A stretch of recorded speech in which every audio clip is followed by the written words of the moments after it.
Good evening, and a very warm welcome to everybody joining us today for our online discussion on our proposals for a new approach to the local enforcement of moving traffic restrictions.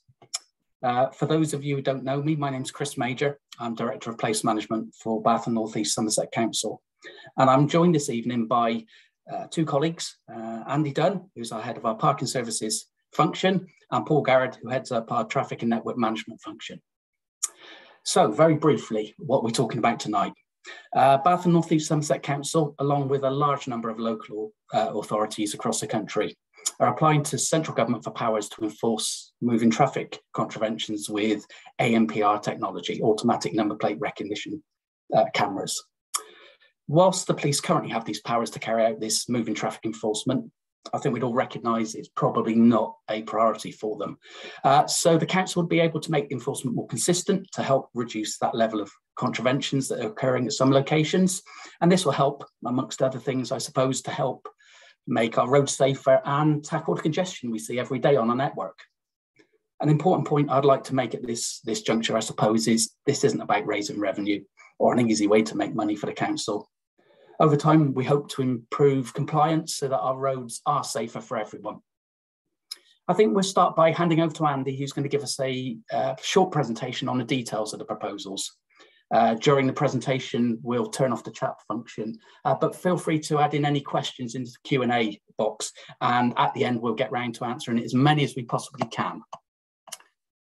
Just a quick note, obviously we are online, internet and technical issues can sometimes cause slight disruption to these presentations.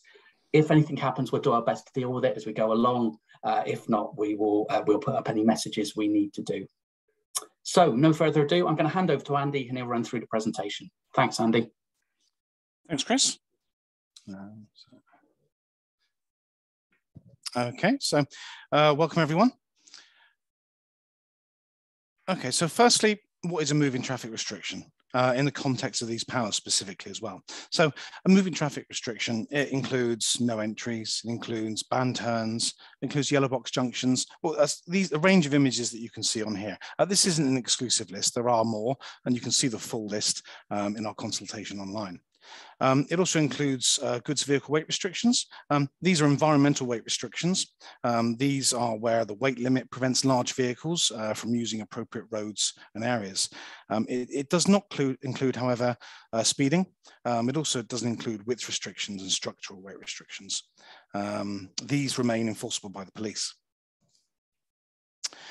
So moving traffic powers were included within the Traffic Management Act in 2004, but they weren't available outside of London and Wales, however, until now, with the government introducing new regulations that come into force on the 1st of June this year.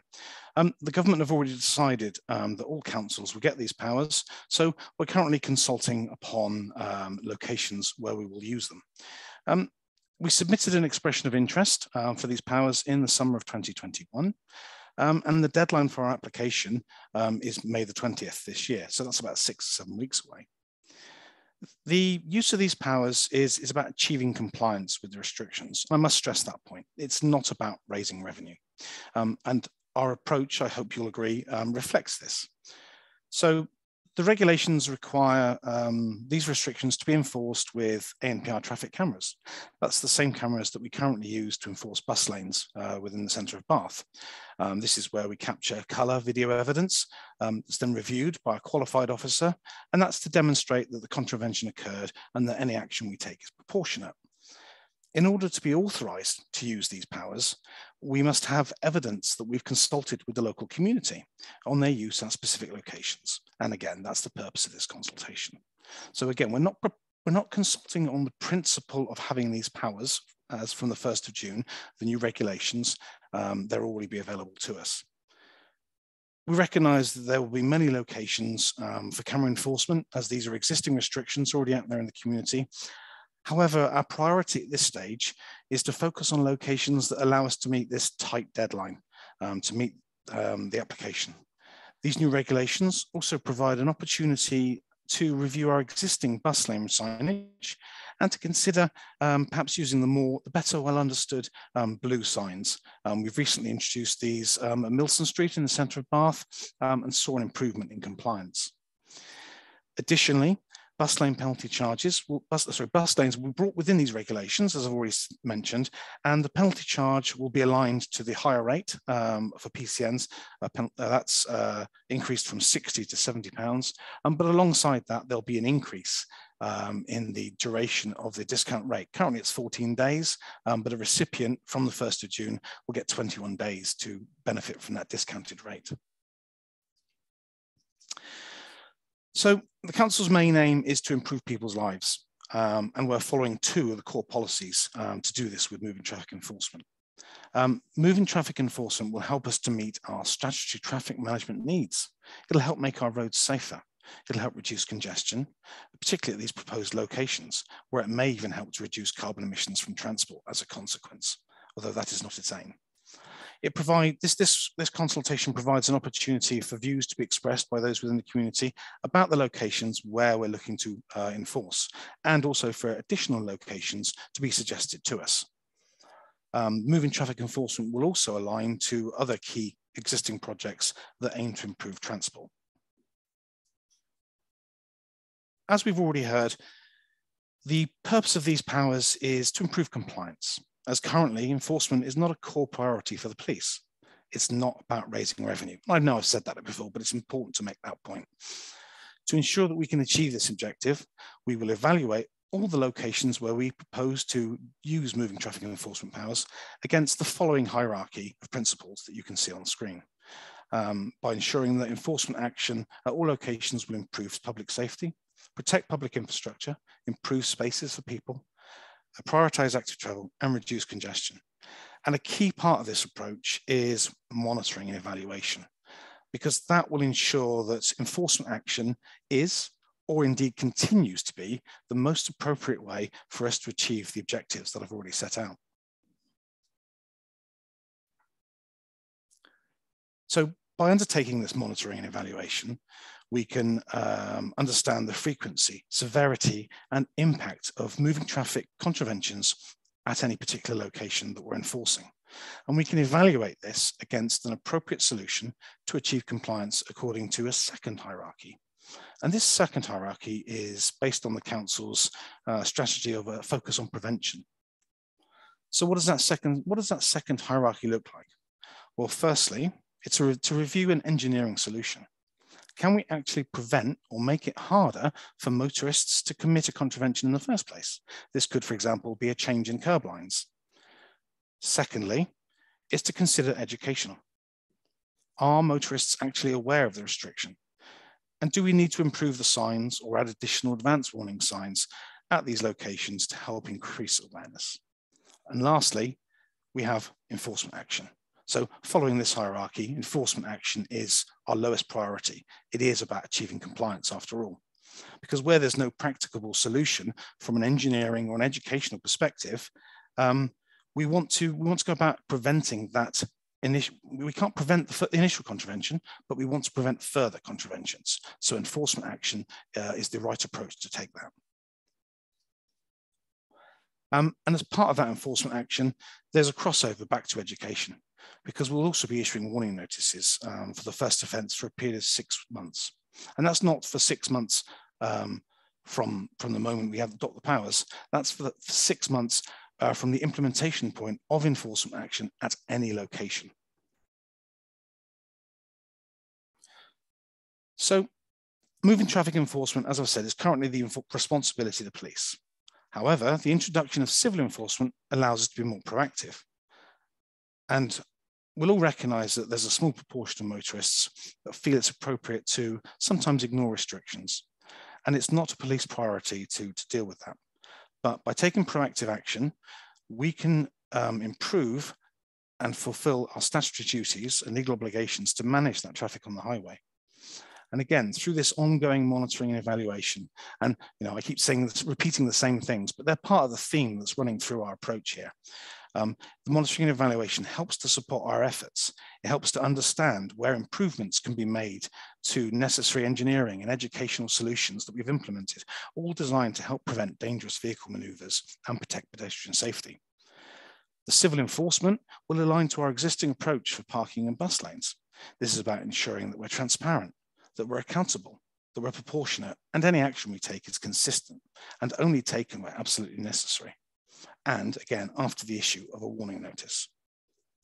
Where we do issue a PCN, again, I'm stressing that there's a legal right of appeal that's introduced through civil enforcement. It's worth noting that with police action, non-payment of the fixed penalty notice could be a precursor itself to prosecution. There is no prosecution under the civil regime. And the safety of school children and their families should always be a priority in the consultation with local communities. Moving traffic powers may provide further opportunities to help achieve this aim in different ways to meet different community needs. It's important to note that we won't be using these powers at any new locations until we've consulted every time we want to use them. And this will be for a minimum of 6 weeks on the specific details, not on the principles of applying it at that location, allowing us an opportunity to receive feedback and consider that as we evaluate and develop any engineering solution. Where we do ultimately use camera enforcement, we'll continue that monitoring and evaluation approach to understand the impact of our enforcement. This helps, again, support that educational approach. It isn't about revenue, stressing that point again. We'll issue that warning notice for the first contravention because anyone can make a mistake. And where we see improved and sustained compliance at any of these locations, that might even result in us pausing enforcement action or relocating that camera to a new location, though we will, of course, need to consider safety aspects before in doing so. However, and this is where we sort of underline that it's not a revenue raising exercise, where the number of contraventions remains high, or we see no reduction over a defined period of time, what that tells us is that enforcement action may not actually be the right solution or the right approach to tackling this location. And we should therefore reevaluate in line with our previous hierarchy. So I'm now going to go through some of the locations that we're proposing as part of this consultation. And you may have seen some of these as part of the documentation online. The first one we're proposing is a yellow box and band right turn at the Charles Street and Monmouth Street junction in the centre of Bath.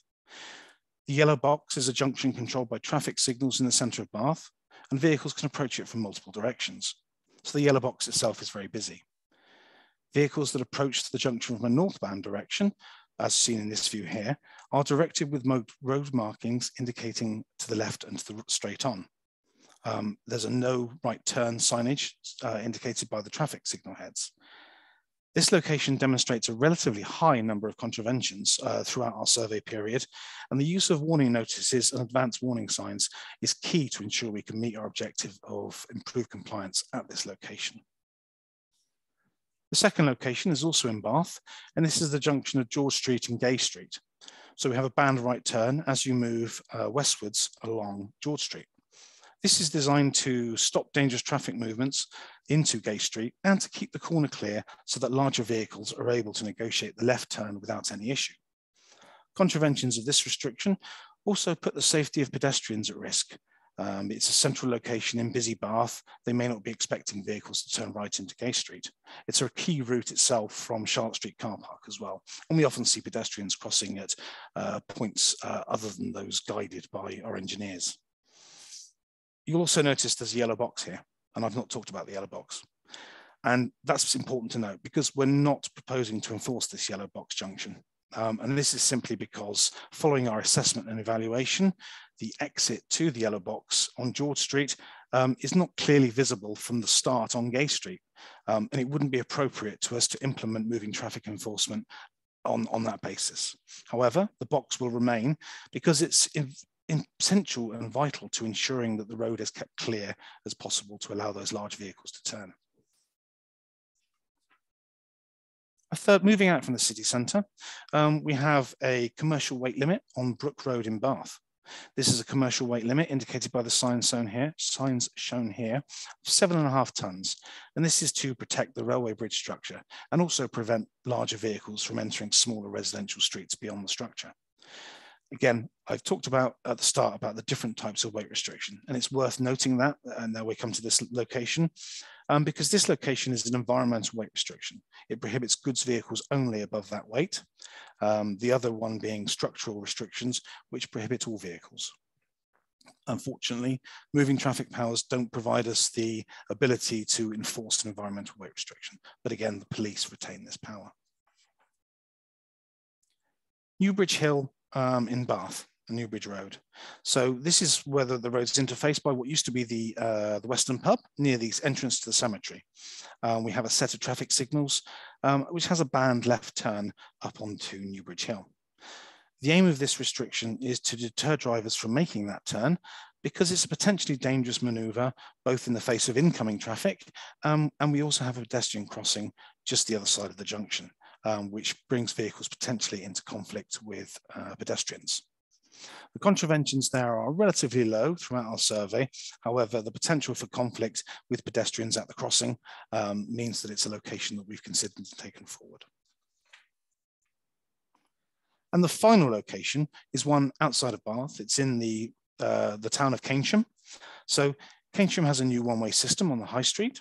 The old roundabout, which you can see in the center of the picture here, is at the entrance to the high street. And this is heading north. There's now a no entry here. So vehicles heading north are not permitted or unable to enter the high street. That's not the restriction we're looking to enforce, however. What we also have here is a contraflow for cycles coming up Bath Hill who are able to make that right turn and travel north along Keynsham High Street. And in order to protect those cyclists, we have a banned right turn for vehicles travelling through the High Street. They are now no longer able to enter Temple Street and must turn left down Bath Hill. So that's the locations that we're consulting upon. And I would urge everybody to have a look at the consultations in more detail. There are links there to Google Maps, so you can have a look and scroll around as well and see more context there. And give us your views. It's important. It's important that we have people's views here. And ultimately, if you have any other locations as well, please let us know of those in the consultation. What are the next steps though to our consultation? Well, it's live at the moment, but it does close in less than a week's time. It closes at midday next Monday. That's the 11th of April. After which we're due to take an outcomes and final report to Cabinet for their consideration on May the 5th.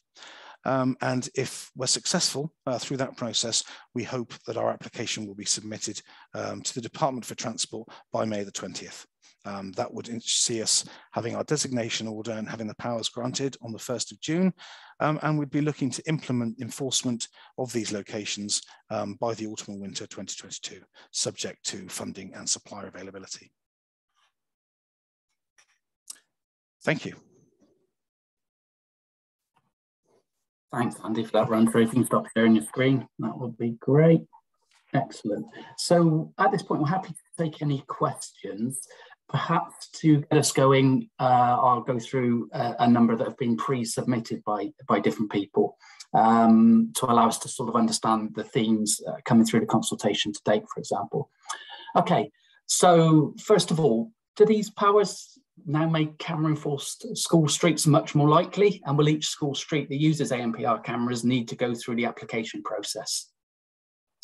Thanks, Chris. I think I'll take that question if that's okay with Paul. It's a really good question, actually. So the powers to enforce a moving traffic restriction, they've been available for many years in London, and we can use these powers with cameras to enforce school streets, as London themselves have been doing. We recognise that the safety of school children and their families should always be our priority. However, we must also stress that the use of these powers must be done in consultation with those communities through the process that we just discussed in the presentation. We must undertake an evaluation of any new locations, including those where we might want to apply school street enforcement, for engineering and educational solutions prior to falling back to enforcement. And then as part of that, we have to have the further 6 weeks consultation. And as I stressed, that's a minimum duration of the consultation. It can go on for longer if there's a need for it. And we then consider the feedback that's received before considering whether enforcement action at that restriction is appropriate. Then, of course, we have the use of warning notices for the first contravention for 6 months.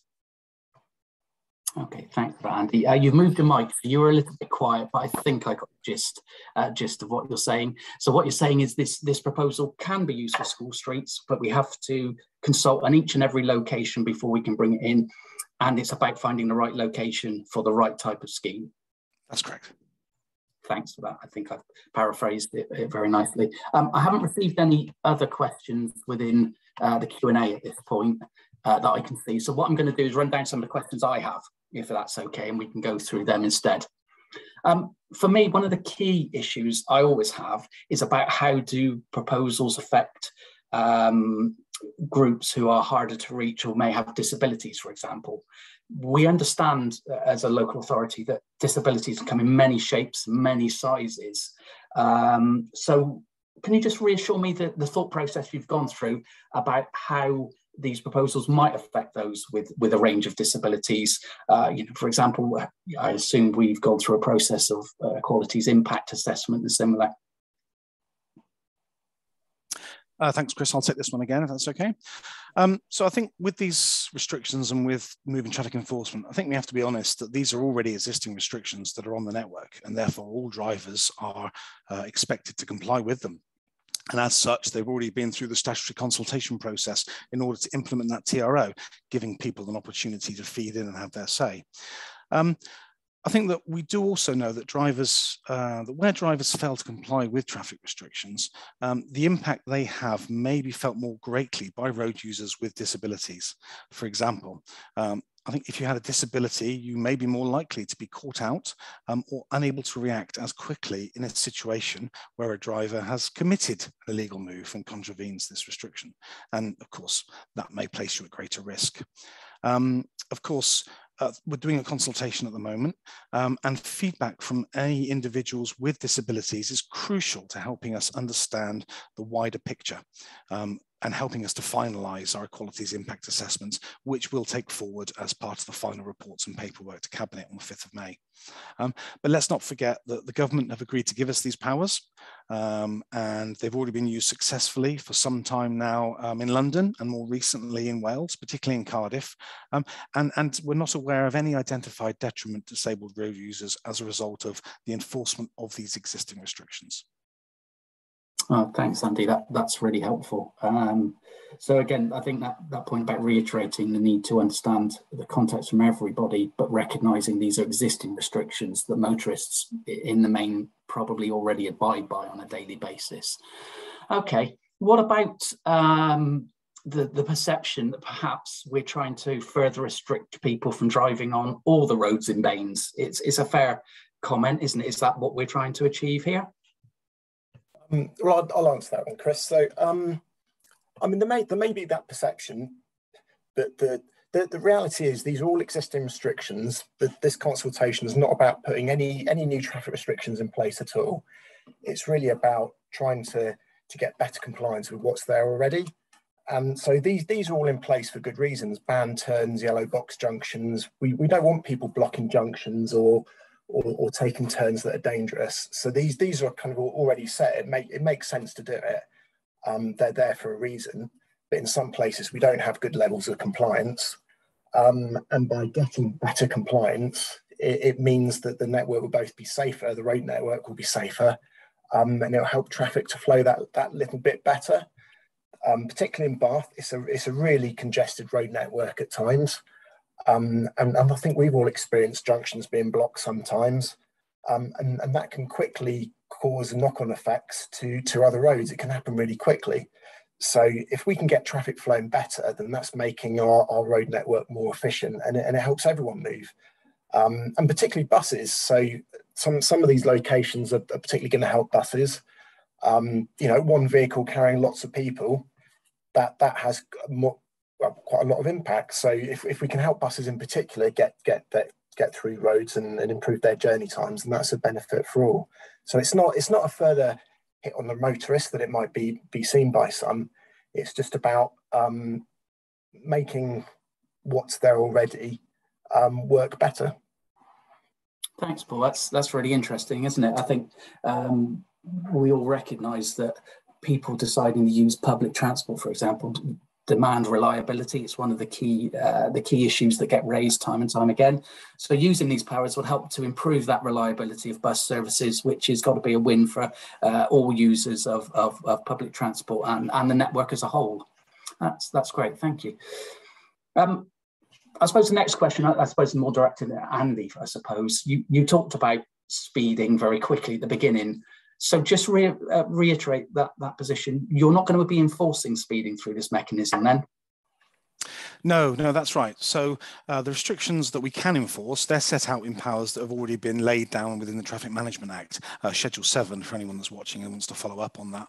And the government is simply making those powers already available, more widely available outside of London and Wales. And unfortunately, they don't include speeding. They also, as I've said earlier, don't include other well-known restrictions such as width restrictions, length restrictions, and probably more complexly, an environmental weight restriction. They include structural weight restrictions, but not environmental ones. And these are restrictions where all vehicles above a certain weight, not just goods vehicles, are controlled. Enforcement of these continues within the regime of the police. Again, just to reiterate for those that are following, there's a full list of the restrictions that are included within these powers within the consultation. Thanks, Andy. That's really useful. Again, I suppose for me, it leads on to the obvious question then. So why don't we just leave everything else with the police? Why would we take this approach if the police are already doing speeding, etc.? We can't do a number of the restrictions ourselves. Why would we take this approach? No, I agree. And I think that's a really important question. Ultimately, the police can continue to enforce all these locations, and their enforcement action would take primacy over our own civil enforcement regime. But we know that as a public body, they are under significant pressure as well. And their core priorities and objectives are not with enforcement of traffic offences. We all hear about the complaints in the media. They've got other priorities, other things they need to be looking at. So the introduction of civil enforcement also provides the ability for us to be proactive and work with communities to help address where there is a small number of drivers that do continue to either deliberately or through mistakes make those contraventions, and it helps us meet that legal duty. So again, I think the other also important point is around the benefit to the driver, particularly to those that do accidentally contravene the restriction. And civil enforcement introduces that legal right of appeal. They can challenge any penalty charge notice that's issued to them, both to the council, to the issuing authority, but they can also take it to an independent adjudicator, something just not open to them with the police. If you get a fixed penalty notice, it's pay or risk prosecution. Okay, thanks for that, Andy. That's really useful. But just to pick up a point you said, do I remember correctly that you said that all first contraventions on any of the restrictions would be subject to a warning only? Is that what I understood from what you said within the presentation? Yes, it is. That's correct. So from the implementation date of any enforcement action at a location, not the adoption of the powers, we will be undertaking a period of 6 months where any first offence will be issued with a warning notice. Now, that doesn't mean that you go through on a Monday and then you're going to get a warning notice for the Monday and a PCN for the Tuesday. We will, of course, be wary of the timescales it takes for the documentation to come through the post to you. So we'll be taking account of that as well. But it's about taking a proportionate approach. And the approach is education. If we can't engineer a solution to prevent you from committing that contravention, then we're going to try and work with you to educate you. Again, so this is that hierarchy of understanding that you talked through in the presentation. Okay, I think I understand now. Excellent. So I suppose then what will happen is we need to put up lots more signs to warn people about these restrictions. Is that correct? No, we're not intending to put signs up at locations where we'll be doing enforcement. The reason for that is that there's a risk that people will start to think, well, if you haven't put signs up here to say you're enforcing, so that means I can get away with, like, ignoring this band turn or sitting on this yellow box. So we will be doing publicity when we start enforcement to make people aware that these sites will be enforced by camera. And as Andy's mentioned, there will be ongoing assessment and review of locations. And if there is a problem with high levels of contraventions at some sites, then we could look at doing some greater awareness at that location, maybe some temporary posters, something like that. So we're not ruling out some localized initiatives at particular problem sites, but as a whole, people should obey these restrictions whether or not we're enforcing them by camera. So that's the reason we wouldn't be signing each one to tell people there's enforcement going on. I see. And I suppose, again, that feeds into that warning notice process. If somebody makes a genuine mistake on their first attempt, they'll be told they've made a genuine mistake. Don't do it again, I suppose, in not too many words. Okay, that's really interesting.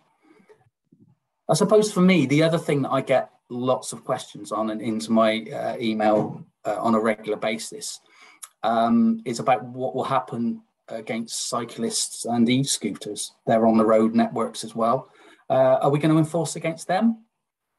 The council won't be able to. So although these rules, they apply to all road users, not just motorists, the powers that we're getting from the government only allow us to enforce by camera. Cameras can only be used to enforce a vehicle with a number plate. And of course, e-scooters and cyclists and pedal cycles don't have number plates. So the police can continue to enforce. Again, Andy's mentioned this, that the civil enforcement doesn't trump the police enforcement. They can still carry out that. We do know that the government is looking at the results from the trials of e-scooters that have been going on around the country. That includes Bath and Bristol, and it'd be considering whether to make these legal across the country on a more widespread basis. And it may well introduce new regulations to put greater control on e-scooters. Whether that allows us to do an enforcement, it seems unlikely, but we'll just have to wait and see what the outcome of the government review is on e-scooters. Okay, thanks for that, Paul. So the powers remain with the police to deal with any antisocial behaviour that happens on scooters, reported, etc., and monitoring goes on for that. Okay, excellent. I haven't received any questions, so I'm just going down my list as we go through, I suppose, things I've thought of and coming forward. I suppose one thing that will come forward from many people is you've picked 5 locations in Bath and North East Somerset Council. I'm sure there's lots of other locations that could happen. How do people request enforcement on a particular location as we go forward? I'll answer this one there. Well, as part of the consultation, people can submit suggestions for places they think we ought to be carrying out this sort of enforcement. Initially, we are just going to be putting ahead those locations that we've proposed in the consultation that Andy ran through. And really, we want to see what the impacts of enforcing those are before we start to consider other sites. But if all goes well and we think it is effective and worthwhile expanding, then we will look at other sites and consider it further. And the locations we would prioritise really would be based on safety and congestion, and do they enable more other forms of active travel like walking and cycling, and that, as it's been mentioned before as well, we will hopefully start looking at school streets being enforced by camera. That's great, thanks, Paul. I'm conscious that we're having a request for a question that I can't see at this point. So I'm happy, because we have a small number of people, if the participant would like to come into the panel, we're happy to take his question and deal with it there. So if that's an option, hopefully my report can deal with that, and we'll take that question directly. So we'll give a couple of seconds for that. In the meantime, I suppose the last and most critical question that I had on my list again, and I think it does bear just going back over that ground again. Honestly, is it about money?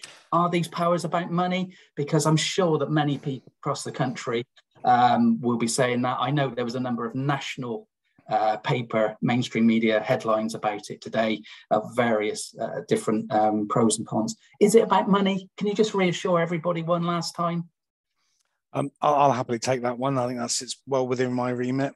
And I'm aware of some of the articles that you mentioned as well, having seen some over the weekend. But actually, I think my response to that is actually no. I could leave it there, but I'm not going to leave it there. I'm going to expand a little more on that. And I can say that I think, we would acknowledge that actually it's a legitimate concern. It's been in the national media. It's been in there for a long time, particularly with elements of the media reporting examples in London and Wales raising millions of pounds annually. And that can be down to single locations. But this isn't about placing cameras at busy junctions. It's about a focus on prevention. And that's in line with our council's core principles. And also, again, the consultation, meeting those council's principles so that we can consider feedback as part of our evaluation of any solution that we want to there. It's It's about prioritising engineering and educational solutions over any enforcement element. Ultimately, we don't want to be putting enforcement action in there if we can avoid it. It requires the installation of cameras that has cost implications, ongoing commitments to that. So actually, if we can seek compliance through other routes, that's of benefit to us and to the council's finances and to the public at large. So our aim is that by continuing enforcement action with a preventative approach through the prolonged use of warning notices over that period of 6 months, we believe that's going to help increase awareness amongst drivers of what is, as again, an existing restriction. These are not new restrictions that we're putting in. Motorists should be aware of them, particularly if they're familiar with the location and they travel on a regular basis. And that helps achieve compliance with education, avoiding the need to issue penalty charge notices supported by that warning notice. And the legal right of appeal, not only will they get a warning notice, but actually the first PCN, they still have that legal right of appeal. They can contact the council, they can put their case, explain the mitigating circumstances, and a qualified member of the team will consider that. That's the approach that we take it's a pragmatic approach we take with all bus lane and parking enforcements as well. So I think, remember, this isn't about taking punitive action. This is about targeting safety and improvements to our network by addressing issues at these existing locations by what is relatively, realistically speaking, a small minority of drivers that do this at these locations, where they may not understand the restriction. I've already talked about the longer term goals and our critical success factors from enforcement action, and I'll just repeat those again because it underpins that this isn't about money. If enforcement action is successful, then we'll hope to see a reduction in penalty charge notices and warning notices and increased compliance. That will see us possibly remove the cameras or switch them off. But conversely, where we don't see that improvement, we're not just going to keep the cameras on. We're not just going to keep issuing penalty after penalty after penalty to all these motorists making these contraventions. We're going to say, hang on, something's not quite right here. We need to take other steps, and we're going to reevaluate that location. Sandy, that's really, really useful. So I do have a question in the Q&A, so I'm going to go straight onto it and allow you to respond. So the question is, does central government funding cover just the hardware infrastructure or also more enforcement officers for this? So it's an interesting question, isn't it? Will any funding just cover that hardware part of it, or does it include the enforcement officer piece as well? Well, I'll take that. I'm not aware as yet of any funding that's been made available by central government to implement these powers. They've obviously given us these powers, and I think as part of these powers, there is that. It's not about raising revenue, but I think we would expect that there is going to be some degree of revenue coming in from penalty charge notices, at least in the short term, whilst we see that behaviour change. And that revenue would be there to fund some of those costs. We're talking 5 cameras at 5 locations at the moment, so ongoing revenue costs are themselves relatively light. And it's hoped that as we move forward and we get compliance, we can start to move these cameras from location to location, and that will extend the capital costs of purchasing this hardware across multiple locations, making them better value. Thanks, Andy. So are you suggesting there might be other funding pots that we could also explore? We touched on school streets, for example. Do you anticipate looking for funding pots from WECA, West of England Combined Authority, for example? Or is there other mechanisms that you are willing to explore? Yeah, no, we're exploring all mechanisms at the moment, and we are working with colleagues both in the West of England Combined Authority and also internally within the council, and that includes our finance colleagues as well. I think the important point is that also we mustn't prejudge the outcome of both the consultation and the designation order from the Department for Transport. So we're doing all this work in preparation and of the expectation of getting these powers, but we have to be mindful that we can't press the buttons and place orders until it's confirmed. But that work is ongoing at the moment. Thanks, Andy. So I suppose that leads me to a question for Paul, I suppose, is if we're looking to do a hierarchy of work and there's a need for an engineering solution for some of these locations, what's our mechanism for doing those pieces of work? Would that be through our normal highways maintenance budget funding and similar?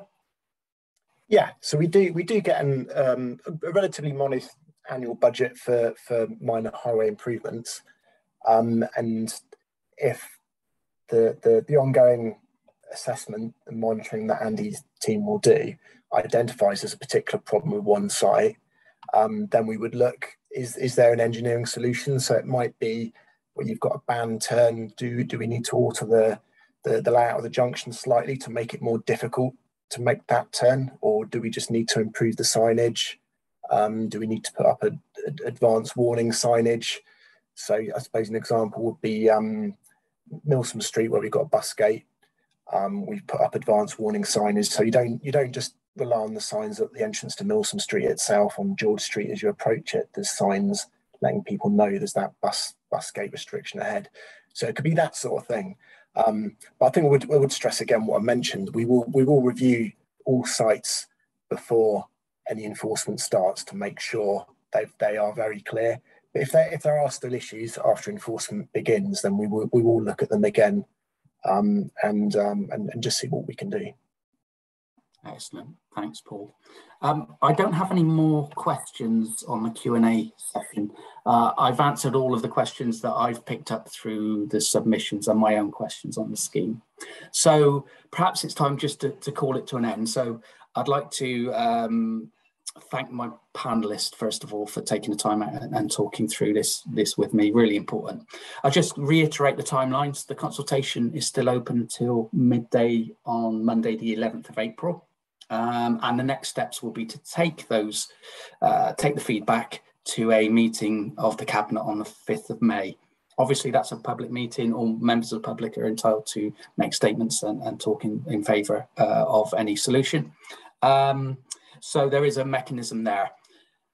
Thank you very much for your time. If you've listened to this, I hope you found it useful. And again, there is an email address just being put on the screen very shortly that will allow you to email us any questions, and we're happy to feedback to you as part of either the consultation or directly as necessary. Thank you for taking the time to watch this. If you wish to see it again, it will be on YouTube. Search Baines Council YouTube page, where it'll be listed in a few days' time. Don't forget, we have a drop-in session on the 8th of April in Keynsham One Stop Shop, 10 AM to 4:30 PM, where we'll have members of staff on hand to talk to you directly. And last but not least, please feel free to share the link with your neighbours, friends, family who may be interested. Thank you very much for your interest on this subject, and I'm going to close the webinar now. Thanks a lot.